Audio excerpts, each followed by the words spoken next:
Vamos a continuar con la presentación de nuestro video número 34.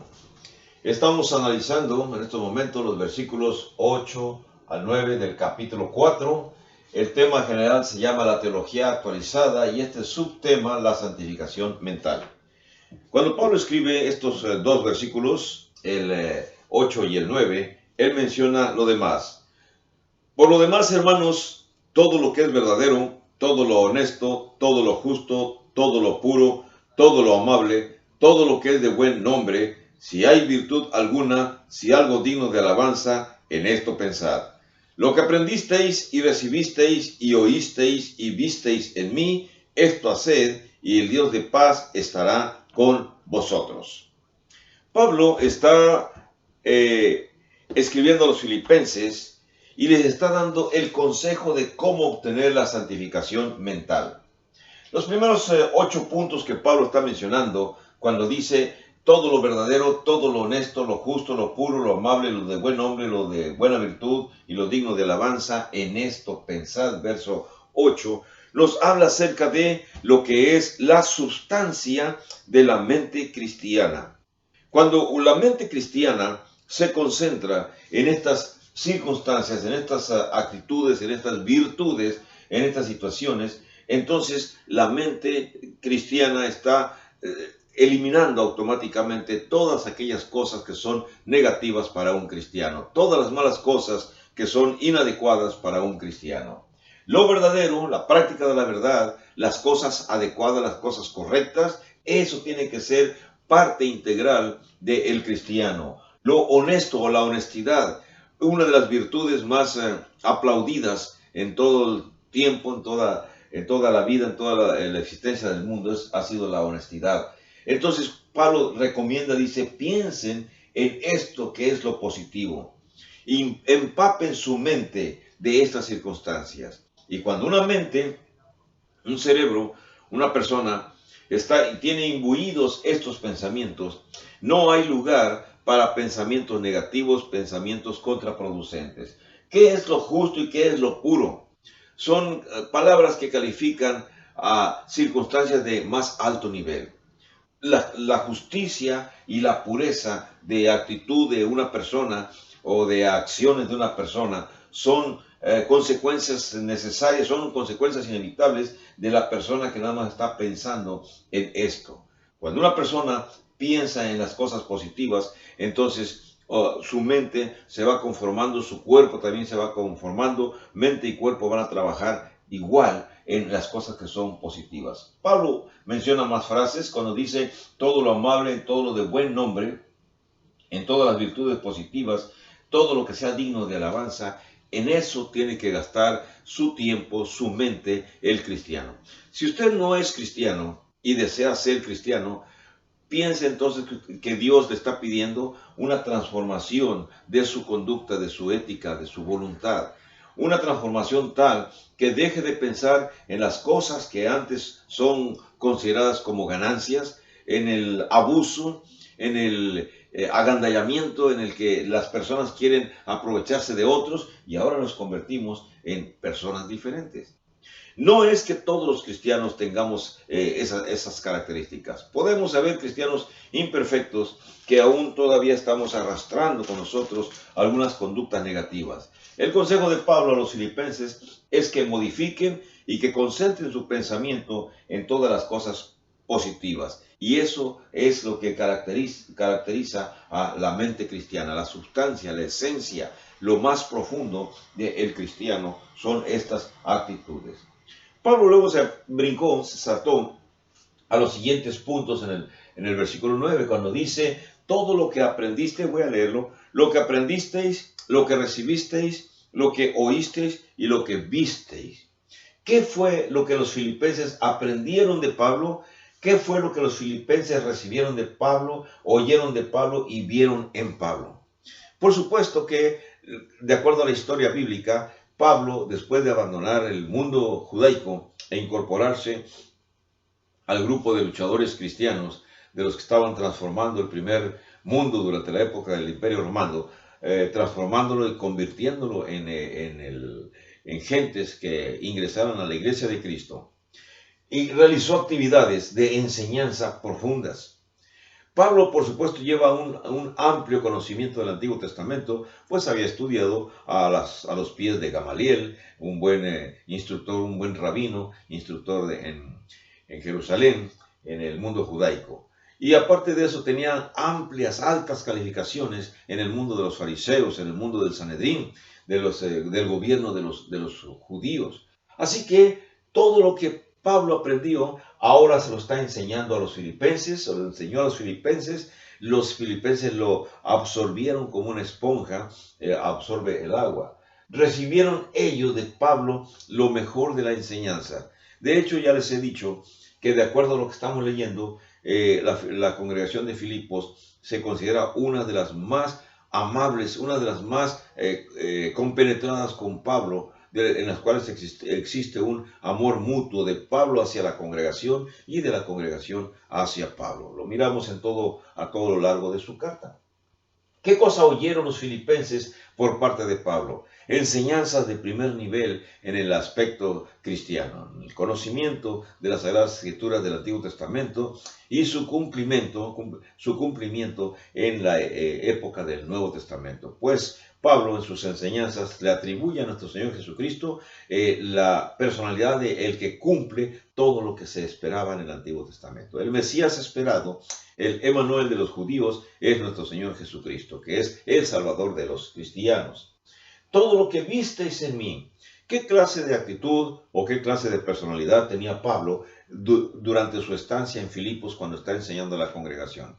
Debió de ser una actitud, debió de haber sido una conducta que Pablo se atreve a decir a ellos: todo lo que vieron en mí, todo lo que oyeron de mí, le dice, esto también ustedes tienen que hacer.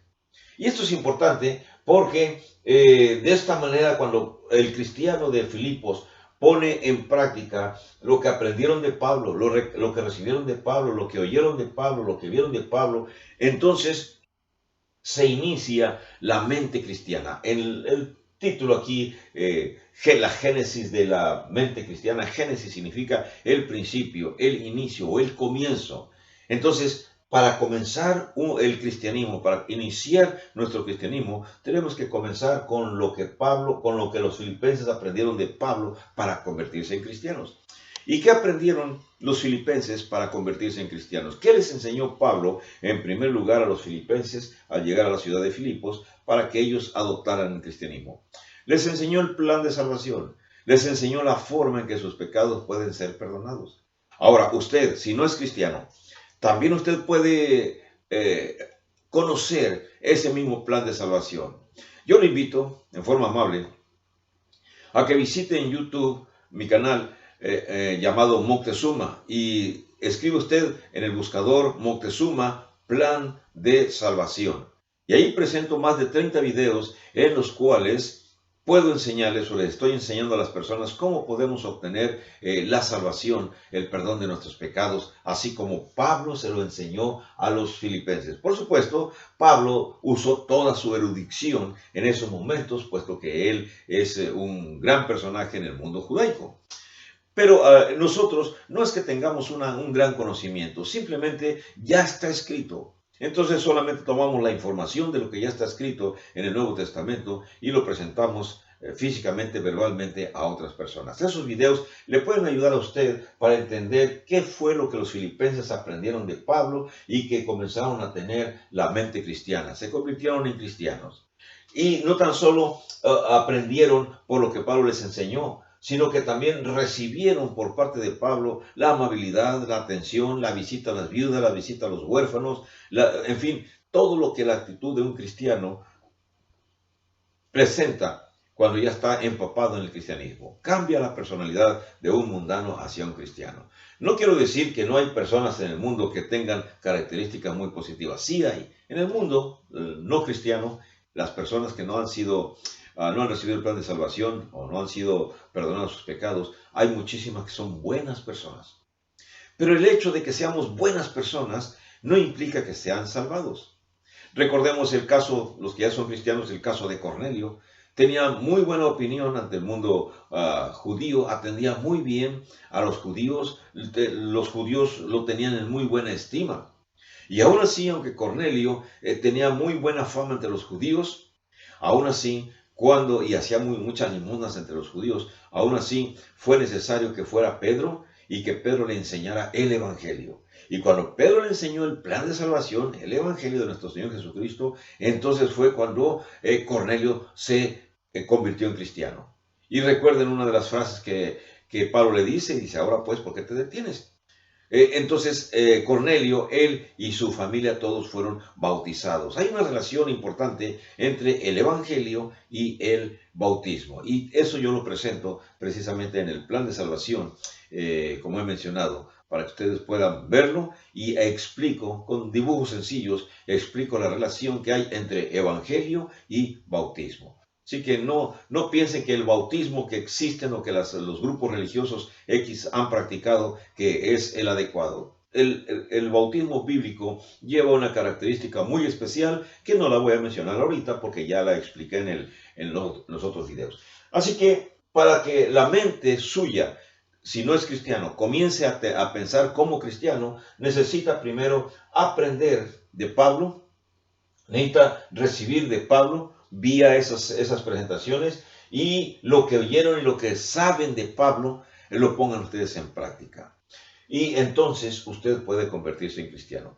Pablo finaliza el versículo 9 con estas dos expresiones. Dice al final del verso 9, dice, el Dios, esto hace, dice, y el Dios de paz estará con vosotros. Hablamos de práctico.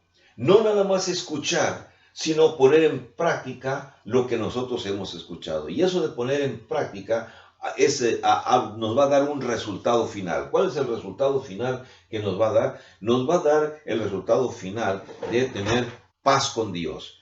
Vamos a entender este concepto otra vez.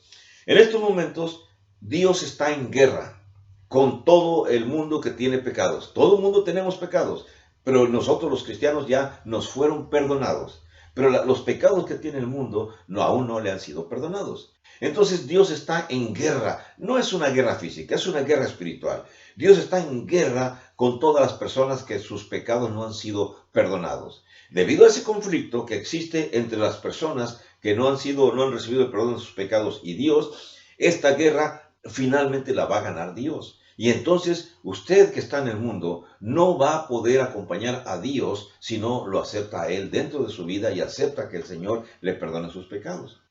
Pero si usted lo acepta, entonces la paz de Dios se posesionará de usted, estará en usted. Y entonces Dios ya no tendrá más guerra con usted, como no tiene ya guerra contra nosotros los cristianos. A menos que un cristiano vuelva a caer en pecado, entonces nuevamente se reinicia la guerra de Dios contra el pecador. Pero cuando la persona ya es cristiana, ya obedeció el plan de salvación, ya obedeció el Evangelio, sus pecados han sido perdonados, la guerra con Dios se termina. Y ahora, al contrario, Dios nos tiene en su mano. Tenemos paz para con Él, según dice el versículo 9. Por lo que entonces llegamos a esta conclusión. La única manera de sobrevivir mentalmente y espiritualmente en este mundo caótico, en este mundo en el cual nos encontramos, es esta. Es pensar en todo lo que está en esta lista y hacer lo que Pablo está mencionando, que es precisamente la obediencia del plan de salvación. Si usted no es cristiano, lo invito a que busque la manera, que busque lo que le he dicho para que sus pecados puedan ser perdonados cuando obedezca el Evangelio. Y si usted ya es cristiano, entonces hay que mantenernos firmes en realizando todas estas actividades para que nunca caigamos de la gracia. Que la bendición de Dios sea con usted. Me despido. Bendiciones.